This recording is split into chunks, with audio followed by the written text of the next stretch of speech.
Halo Pak Herman. Oh, Beli sawit lagi Pak Herman. ya ini dapat punya orang nggak diurus. Ini nggak tahu berapa, sudah hampir 2 tahun mungkin nggak diurus. Hampir 2 tahun tidak dirawat ya. Nah, posisinya kuning-kuning. Ya, ini Daunnya mengering ya, ngelaras kalau orang bilang. Karena ini memang tidak pernah dipupuk lagi selama 2 tahun ya Pak Herman. ya kurang lebih 2 tahun lah. Kurang lebih 2 tahun. Jadi memang kuning-kuning kemudian ngelaras seperti ini. Kita pantau-pantau dulu sobat. Seperti apa kondisi sawitnya ini. Ini Bos Herman beli lagi ini lahan yang lama tidak dirawat. Ini sama sekali tidak tersentuh pupuk ini selama 2 tahun ini. Ini mulai sedikit-sedikit dibersihkan seperti ini. Ya. Bikin lorong-lorong. Ini mulai kemarin kah ini garapnya ini? Ya, mulai kemarin. Kondisinya seperti ini teman-teman. Wow. Berapa hektar ini Pak Herman? Kurang lebih 3 hektar kurang 1/4. 3 hektar kurang 1/4 kurang lebih ya. Nah, luas juga ya. Jadi kalau sawit yang lama tidak dirawat itu kan harganya agak miring ya teman-teman. Jadi bisa kita beli, kemudian kita keluarkan modal buat perbaikannya untuk pemupukan. Tapi selamanya habis itu membaik, kita akan memanennya dengan sukacita teman-teman. Dan lahan yang sudah kita rawat tentunya harganya akan naik. Itu salah satu keuntungan kalau kita membeli kebun yang lama tidak dirawat dan posisi tanahnya itu strategis, terjangkau maksudnya. Nah, anggotanya kurang nih Pak Herman. Kurang nih Pak, 2 orang ngurusin kurang lebih 15 hektar ini sudah. Jadi dua orang ini sudah sampai 15 hektar ya, kita ini yang dirawat Pak Simon dan Pak Doni ini. Hanya 2 orang itu teman-teman, dan secara bergiliran bertahap untuk baik panen, proning, nabas. Jadi semuanya 2 orang itu. Cuman kadang-kadang kita yang sempat seperti saya itu kadang nabas sendiri, kadang mupuk sendiri kalau 2 orang itu lagi sibuk. Ada buahnya seperti ini teman-teman ya.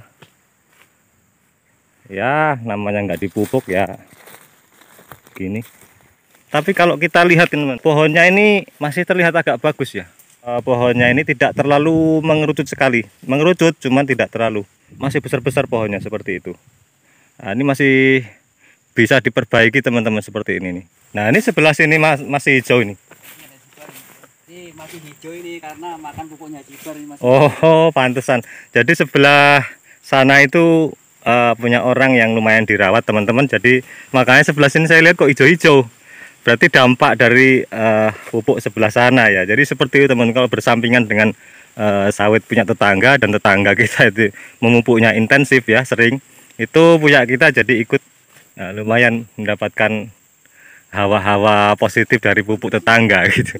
Jadi ini lumayan dipupuk sebelah sini makanya lebih hijau-hijau ini, dan batangnya juga sangat besar-besar. Coba kita lihat baru dipupuk ini. Nah buahnya bagus teman-teman nih. Kalau saya lihat ini bibit-bibit unggul ini, bagus sawitnya ya. Jadi bentuknya ini bagus seperti ini ya. Ini bukan yang lahan tadi teman-teman, ini punya tetangga. Pohonnya proporsional besar ya. Terawat dengan tidak terawat memang beda teman-teman. Jadi ini terawat, besar nih buahnya teman-teman. Ini masih pendek loh ya. Tuh besar ini buahnya. Buahnya lumayan teman-teman. Ini satu pohon ini aja ada 2 nih yang masak ini sama ini ya. Bagus ini. Tuh banyak buahnya di atas. Keren ini. Tuh masak-masak semua teman-teman ke sana. Kita kembali lagi ke sini memantau sawit yang lama tidak dirawat. Tuh kayaknya mati itu ya Pak. Oh memang dimatiin. Yang itu memang dimatiin teman-teman. Tuh ya. Mana? Oh itu punya orang. Oh ya ya ya. Yang sana punya orang teman-teman, yang dimatiin itu punya orang. Jadi sampai di sini aja batasnya ini. Jadi sambil jalan kita jelaskan teman-teman ya. Jadi kondisi seperti ini tidak sulit teman-teman. Ini hanya ya yang bikin keluar biaya itu adalah penabasan ya, pembersihan gulma, kemudian proning ya, kemudian pemberian pupuk di awal. Itu agak berbeda dengan pupuk yang sudah normal. Jadi kalau kita menemui hal yang seperti ini, itu sangat gampang sekali, dan seperti biasanya itu ya ditabas bersih ya, kemudian di proning ya, udah proning, kemudian minimal bagian piringan itu harus bersih untuk kita berikan pupuk ya. Pupuk yang pertama tetap kita berikan yang namanya pupuk kandang ya. Saya sarankan untuk kohe ayam ya. Kohe ayam ini untuk mempercepat pertumbuhan itu sangat bagus ya, kadar nitrogennya tinggi ya. Karena yang kita perlukan sebenarnya bukan hanya kadar nitrogennya, tapi kohe ayam ini dia gampang larut jika terkena air ya. Kemudian banyak bakteri-bakteri pengurai di situ yang akan membenahi lahan kita atau area piringan kita. Nah, di situ yang membuat sawit kita akan menjadi subur, makmur, dan sentosa.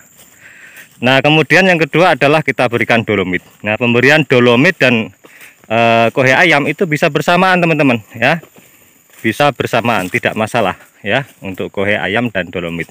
Yang jelas dua itu diberikan di awal sebelum pemupukan makro. Makro yang saya maksud adalah untuk kandungan nitrogen, fosfat, dan kalium. Berikan pupuk majemuk. Pupuk majemuk yang saya sarankan lagi, yang kadar NPK-nya itu kalau bisa yang sama dulu. Ya, kita lihat kandungan nitrogen dan fosfatnya tinggi teman-teman ya. Walaupun kaliumnya juga tinggi, itu bagus lagi teman-teman. Tapi yang saya harapkan juga tinggi nilai N dan P-nya, itu NPK 15 bisa didapat juga di Ponska ya, kalau Anda misalkan mendapatkan Ponska ya. Nah, kemudian NPK 16 bisa didapat di Mutiara atau Yaramila, itu yang kami pakai biasanya, yang kami percaya. Maksudnya yang bisa kita gunakan dengan baik, pupuk itu terjamin mutunya ya. Bisa nggak Pak pakai 13627? Ya bisa saja teman-teman. 27-nya bagus, cuman 13 dan 6-nya atau 13 dan 8-nya, misalkan 13827, 13 dan 8-nya itu kurang ya. Karena sawit yang seperti ini sangat membutuhkan nitrogen tinggi dan fosfat tinggi ya, untuk perbaikan kesuburannya ya, baik perbaikan di batang maupun daunnya. Otomatis kalau Anda menggunakan NPK 13627 dan sejenisnya, Anda sebaiknya tambah urea dan vertipos ya, itu bisa. Tapi kalau misalkan pupuk itu saja bisa nggak Pak? Ya bisa saja teman-teman. Itu otomatis akan lebih subur daripada tidak dipupuk. Itu sudah jelas ya. Anda misalkan menggunakan NPK 13627. Ya ini kan pas saja umurnya sudah tua juga. Bisa saja dan akan lebih subur daripada yang sekarang ini, itu sudah jelas ya. Cuman akan lebih cepat dan lebih bagus kalau Anda menggunakan NPK yang 15 terlebih dahulu, subur dulu ya. Kandungan N-nya tinggi dan P-nya tinggi.